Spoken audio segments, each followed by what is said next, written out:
2013లో జనవరి 21 దిల్సుఖ్ నగర్ గాని లుమ్ని పార్క్ గాని గోకుల్ చాట్ భండార్ గాని అక్కడ సీరియల్ బంబ్ బ్లాస్ట్ జరిగింది.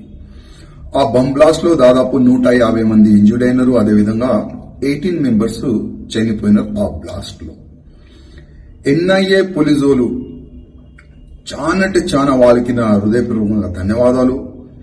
చాలా కష్టపడి కొంతమంది టెర్రరిస్ట్ ని పట్టుకున్నారు. ఆ టెర్రరిస్టులు ఎవరంటే ఒక మతానికి చెందిన వాళ్ళు. అందరికి అరెస్ట్ చేసి అప్పుడు జైల్లో వేసినారు. దాదాపు 12 years తర్వాత నిన్న హైకోర్టులో తీర్పు వచ్చింది. అందరికీ ఉరి శిక్ష పడింది.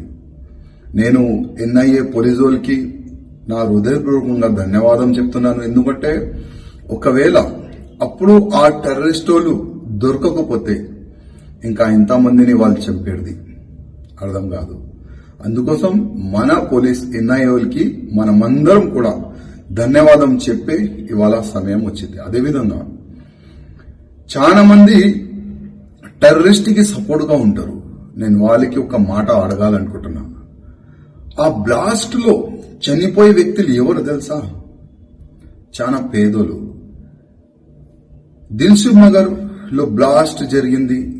వాళ్ళు సైకిల్లో బ్లాస్ట్, గుడి కాడ బ్లాస్ట్ చేసినారు. అక్కడ ఎవరు నిలబడ్డారు? అక్కడ పేద ప్రజలు. దాంట్లో హిందూ ఉండే, ముస్లిం ఉండే, సిక్కులు ఉండే, ఇసాయిలు ఉండే, అన్ని ధర్మానికి చెందిన వాళ్ళు అక్కడ ఉండే. సేమ్ లుమ్ని పార్క్ లో షో చూడడానికి వచ్చినారు. పాపం చాలా పేదలు. వాళ్ళు కూడా చనిపోయినారు. గోకుల్ చాట్ భండార్లో ఏదో ఒక మంచి తిననీకి దొరుకుతుందని వచ్చినారు పేదలు. వాళ్ళు కూడా చనిపోయినారు. ఆ బ్లాస్ట్ చేసి ఆ టెర్రరిస్టులకి సపోర్ట్ చేసే వ్యక్తులకి ఇవాళ నేను అడుగుతున్నా, ఇదేనా మీ జిహాద్?